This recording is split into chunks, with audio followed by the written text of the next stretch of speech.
परिसर आहे त्यामध्ये खूप अडचणी सातत्याने होतं. त्या विशेषतः पहिला पाऊस पडला त्याच्यामध्ये खूप मोठ्या प्रमाणावर तिथल्या आमच्या सगळ्या सहकाऱ्यांना त्रास सहन करावा लागला आणि ते बाब आमच्या राज्याचे मुख्यमंत्री देवेंद्रजी आणि आम्ही सगळ्यांनी फार गांभीर्यपूर्वक घेतली आणि त्याच्यातून ठरवलं की बाबा दर 8-10 दिवसाला तिथं चक्कर मारायची आणि सगळ्या अधिकाऱ्यांना विश्वासात घेऊन MIDC, PMRDA, MSCB, PWD, PMC, PCMC ज्या ज्या एजन्सीज तिथं काम करतात त्या सगळ्यांना विश्वासात घ्यायचं आणि ते अडचणी सोडवायच्या. त्याला सुरुवात चांगल्या पद्धतीनं झालेली आहे. आज तिथल्या काही लोकांनी समाधान व्यक्त केलं. मेट्रो आपले म्हणजे टाटा अशा सगळ्यांना विश्वासात घेऊन आम्ही पुढं चाललेलो आहे. काही ठिकाणी आम्हाला कठोर निर्णय घ्यावे लागतात, नाईलाज आहे. आम्हाला कुणाला नाराज करायचं नाही, परंतु रस्त्यांच्या ज्या रुंद्या आहेत त्या रुंद्या आम्ही काढणार.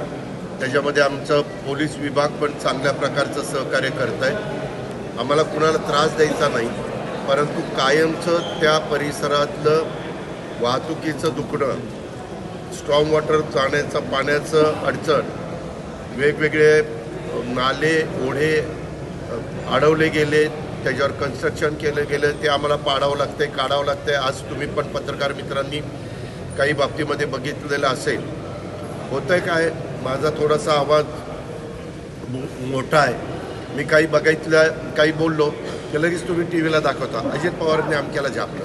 मी काही झापायला आलो नाही. सगळ्यांच्याबद्दल आम्हाला आदर आहे.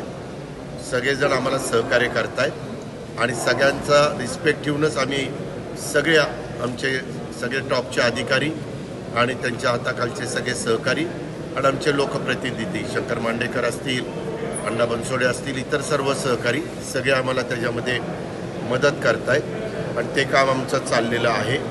आज पण पुढं 2051पर्यंत ह्या सगळ्या PMRD एरियामध्ये किती TMC पाणी हे पिण्याच्या करता लागणार आहे किंवा आपली पवना नदी असेल, आपली इंद्रायणी नदी असेल, आपली मुळामुठा असेल, ह्याच्या संदर्भामध्ये जे प्रदूषण झालेलं आहे त्याच्यामध्ये काय आपलं केलं पाहिजे, त्याच्यात कसे प्रस्ताव करायचे, ह्याच्याबद्दल खूप साधक बाधक चर्चा झाली आणि कसं पुढं जायचं ते पण आम्ही ठरवलेलं आहे. पुढच्या आठवड्यात आम्ही ज्यावेळेस जाऊ त्यावेळेस अधिकाऱ्यांनीच मला सुचवलं की पुढं आपण चाकणचा परिसर घेऊ, कारण चाकणच्या परिसरामध्ये पण ट्रॅफिकचा खूप यक्ष प्रश्न निर्माण झालेला आहे. तोही सोडवण्याच्या करता मग आम्हाला नॅशनल हायवेची पण मदत लागणार आहे, त्याचेही अधिकारी असतात. या प्रकारे आमचं सर्वांचं काम चाललेलं आहे आणि एकंदरीत आज अनेक लोकांनी थोडासा पाऊस होता, परंतु आम्ही ज्यावेळेस पाणी करायचो त्यावेळेस पावसाने पण आम्हाला साथ दिली. 1-2 ठिकाणीच आम्हाला छत्र्या घ्याव्या लागल्या, नाहीतर व्यवस्थितपणे पाहता आलं आणि याच्यातून कुठले कुठले ॲडिशनलचे रस्ते घेतले पाहिजेत, कसे घेतले पाहिजेत, तातडीने कुठले खड्डे बुजवले गेले पाहिजेत, लोकांना त्रास न होण्याच्या करता काय काळजी आपण घेतली पाहिजे, या सगळ्यांची अतिशय व्यवस्थितपणे चर्चा झाली. कासारसाईचे शिक्के जे पडलेले आहेत ते पण काढण्याचा निर्णय घेतला, कारण कासारसाईचा कॅनॉलच बंद झाला आहे. त्याच्यामुळे आमच्या शेतकऱ्यांच्या जमिनीवर शिक्के ठेवायचं काही कारण नाही. मी सोमवारी मुंबईला गेल्यानंतर याबद्दल संबंधितांशी चर्चा करीन आणि ते पण दुखणं त्यांचं दूर करीन. एक जरा आहे की सध्या काय झालं आहे, आपल्या ह्या सगळ्याच्या बाबतीत आम्हाला रस्ते जे आमचे DP झालेलं आहे त्या प्लॅनप्रमाणे आम्हाला करायचे, तर गावठाणामध्ये लोकांचं जरा वेगळं मत आहे. मी त्यांना विनंती करतो की असं करू नका. आपल्याला सगळं चांगलं जर करायचं असेल, कायमचं हा प्रश्न सोडवायचा असेल तर थोडंसं आपण पण सगळ्यांनी सहकार्याची भूमिका घ्या. आम्हाला ज्याचं अधिकृत आहे त्याला वाऱ्यावर सोडायचं नाही. त्याला आम्ही TDR किंवा पैसे जे काही त्याला वाटेल ते आम्ही द्यायची आमची मानसिकता केलेली आहे आणि हे आता बरीच कामं म्हणजे अतिक्रमणं काढलीत ती आपल्यालाही पाहायला मिळाली असतील आणि काही बाबतीमध्ये अजून काढायचं काम चाललेलं आहे. पण हे सातत्य टिकवायचं आहे आणि कायमचा हिंजवडी आणि त्या सगळ्या परिसरातला माण असेल, वारुंजे असेल, सूस असेल, त्या सगळ्याच भागातला प्रश्न हा कायमचा ह्या सगळ्यांना घेऊन सोडवायचा. त्यात फॉरेस्टचा पण काही प्रश्न आहे. आता एका टीमला ती कसरी कामं बघायला सांगितलेले आहेत. आज कारगिलचा विजय दिवस पण आहे. कारगिलची लढाई सगळ्यांना ज्ञात आहे आणि त्या वॉरमध्ये जे जवान शहीद झाले त्यांना सर्वांना मी भावपूर्ण श्रद्धांजली अर्पण करतो, त्यांना अभिवादन करतो आणि कारगिल विजयाच्या माझ्या सर्व सहकाऱ्यांना, सर्व जनतेला शुभेच्छा. ज्यांची 1 इंच जमीन जात त्यांना बैठकीसाठी बोलवलं जातं, मात्र एक मिनिट हजारो एकर जातात. एक मिनिट असं नाही आहे. कारण नसताना तुम्ही काहीतरी वेगळी चर्चा करता. मला तुमचा ह्याच गोष्टीचा राग येतो. याच्या आधी कुणी लक्ष देत नव्हतं, मी लक्ष देतोय. त्याच्या संदर्भात जे ते येऊन सांगतायत, हजारो एकर जमीन कुणाचीच गेलेली नाही आहे. उगीच थापा मारायच्या नाही. ज्यांची जमीन गेलेली आहे ते शिष्टमंडळ तिथंही भेटलं. त्याच्यातल्या 2-3 फक्त इथं बोलवलं होतं, त्यांना बोलवलेलं आहे. ते लोकप्रतिनिधींना भेटू शकतात. ते आमच्या कलेक्टरला, COला, विभागीय आयुक्ताला, मला कुणालाही भेटू शकतात. ते त्यांची अडचण सांगू शकतात. विकास करत असताना थोडासा कठोरपणा नाईलाजास्त घ्यावा लागतो, त्याशिवाय होत नाही. त्याच्यामुळं आता चांगली एक सुरुवात झालेली आहे. त्याच्यामध्ये कारण नसताना मीठ टाकण्याचं काम आपण करू नका. इथं सगळे त्या भागातले येणारे अधिकारी, कर्मचारी, जे कोणी लोक आहेत ते सगळे समाधान व्यक्त करतायत. परंतु ते म्हणतायत ते शेवटपर्यंत पूर्ण होईपर्यंत ह्याचं सातत्य टिकवा आणि तशा प्रकारचा प्रयत्न आमचा चाललेला आहे.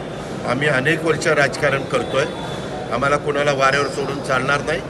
ह्या परिसरामध्ये आम्हालाही जनतेने अनेकदा सहकार्य केलं आहे, पाठबळ दिलं आहे, पाठिंबा दिला आहे आणि त्याच्यामुळं मी काही कुणाचा अनादर करत नाही. सगळ्यांचा मान सन्मान ठेवूनच जे काही करता येईल ते करतो आहे. थोडंसं काही ठिकाणी त्यांची एक भूमिका असते. मी उद्याच्या 50 वर्षाचा विचार करून तिथं बोलतो. तिथं मात्र अडचणी येतात. ते म्हणतात की नाही इथं एवढंच अरुंद ठेवा, तर पुन्हा मग तिथं बॉटलनेक होतोय. जर एखादा रस्ता हा 36 मीटरचा, 24 मीटरचा असेल आणि काही ठिकाणी 18 मीटर केला, तर 36 मीटरमधून 18 मीटरमध्ये जात असताना, 36 मीटरवरून 24 मीटरमध्ये जात असताना तिथं अडचणी येतात.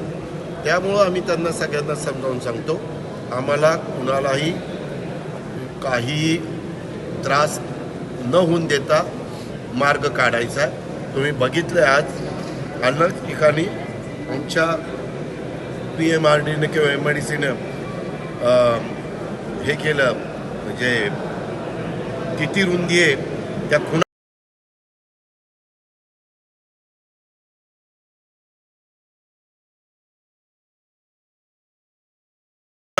असतात. खरं तर नागरिकांना अंगावरती घेतात, मात्र तेच रस्ते नंतरच्या काळामध्ये बारीक केले जातात. पिंपरी चिंचवड महानगरपालिकेमध्येही असेच रस्ते स्मार्ट सिटीच्या अंतर्गत लहान केले जातात. पाठीम ठेवा का पिंपरी चिंचवड 92 पासून 2017पर्यंत माझ्या विचाराच्या लोकांच्या माझ्या नेतृत्वाखाली काम करत होते. त्यावेळेस मी अतिशय कठोर भूमिका घेऊन फ्लायओव्हर, डबल फ्लायओव्हर, रुंद रस्ते वगैरे केले. तसंच आत्ता मी इकडं करतोय. त्या संदर्भामध्ये कुठंही आम्ही त्यांना समजून सांगण्याचं काम करतोय. काही जण ऐकत आहेत, काही जण थोडंसं नर्वस होत आहे. ती गोष्ट खरी आहे. आता पिंपरी चिंचवडमध्ये देखील शेखर सिंग यांना मी सांगितलेलं आहे. मध्ये PMRDची मिटिंग PMRDच्या प्रमुख म्हणून मुख्यमंत्र्यांनी घेतलेली होती. त्यावेळेस सगळे अधिकारी होते, मी पण होतो त्या मिटिंगला. त्यावेळेस मुख्यमंत्र्यांनी पण सांगितलं अजिबात कुठंही रस्ते अरुंद ठेवायचे नाही. रस्ते रुंद करायचे, थोडंसं कठोर भूमिका घ्यावी लागली तरी चालेल आणि त्याच मताचा मी पण आहे. दादा डीपीचा प्रश्न जो आहे पिंपरीच्या वेळा आता पिंपरीच्या डीपी तर नेमक्या आरक्षणात बदल केले जाणार आहेत का रद्दची काही मागणी करतायत काय? त्या संदर्भामध्ये वेगवेगळे मतप्रवाह आहेत. शेवटी तो निर्णय देवेंद्रजी एकनाथराव शिंदेंच्याकडे युडी डिपार्टमेंट आहे, एकनाथरावजी आणि मी पालकमंत्री आहे. शहराच्या उद्याच्या 25-50 वर्षाचा विकासाचा वेगाचा विचार करून आम्ही त्याच्यामध्ये पावलं उचलू. एकीकडे हिंजवडी आयटी पार्क होते, मात्र माणगावात अजूनही 8वीपर्यंत शिक्षण नववीचे वर्ग हे करत नाहीये. त्यामुळे ते सगळ्या गावकऱ्यांचं म्हणणं आहे इकडे पण शिक्षण दिलं. आजच PMRDAचे आयुक्तांना सांगितलेलं आहे की तुमचे आरक्षण जिथं जिथं आहे, जिथं शाळेची, कॉलेजची, भाजी मंडईची, स्मशानभूमीची, दफनभूमीची, ज्या सार्वजनिक बाबी आमच्या नागरिकांना लागत असतात ते त्या म्हणजे COकडे हँडओव्हर करा, म्हणजे जिल्हा परिषदेकडं. आणि COंना पण सांगितलं आहे की तिथं अनेक ठिकाणी TP स्कीम होत आहेत, अनेक ठिकाणी डेव्हलपमेंट होती, अनेक ठिकाणी मोठ्या कंपन्या आहेत. तर तिथं जे काही बांधायचं आहे ते बांधण्याच्याकरता आम्ही जिल्हा परिषद, ग्रामपंचायत, TPDC आणि हे सगळे तुमचे CSR असं मिळून आम्ही पुढं जायचं ठरवलेलं आहे. आयुक्तांनी सांगितलेलं आहे त्याचा दर 8 दिवसांनी आढावा घेत असतो. त्यांनी आज तर मला प्रत्येक दिवशी काय काय केलं तेही दाखवलेलं आहे. त्याच्यामुळं आम्ही आमची गती ठेवणार आहे, आम्ही आमचं सातत्य टिकवणार आहे आणि आम्ही आमचा प्रयत्न चालू आहे. आता राज्याच्या राजकारणात मोठी घडामोडी समोर येते. शरद पवार मुख्यमंत्री यांची भेट होण्याची शक्यता आहे. या संदर्भात आपल्याला काय त्रास चांगली मग त्यांनी कुणीही मुख्यमंत्री असला, उद्या तू जरी मुख्यमंत्री झाला तरी आमचं काही काम निघालं तर आम्ही तुम्हाला भेटायला येणार. सत्तेवर कोण आहे आणि विरोधी पक्षात कोण आहे हे महाराष्ट्रात पद्धत नाही आहे. आम्ही पण अनेकदा सत्तेवर होतो, अनेकदा विरोधी पक्षात होतो.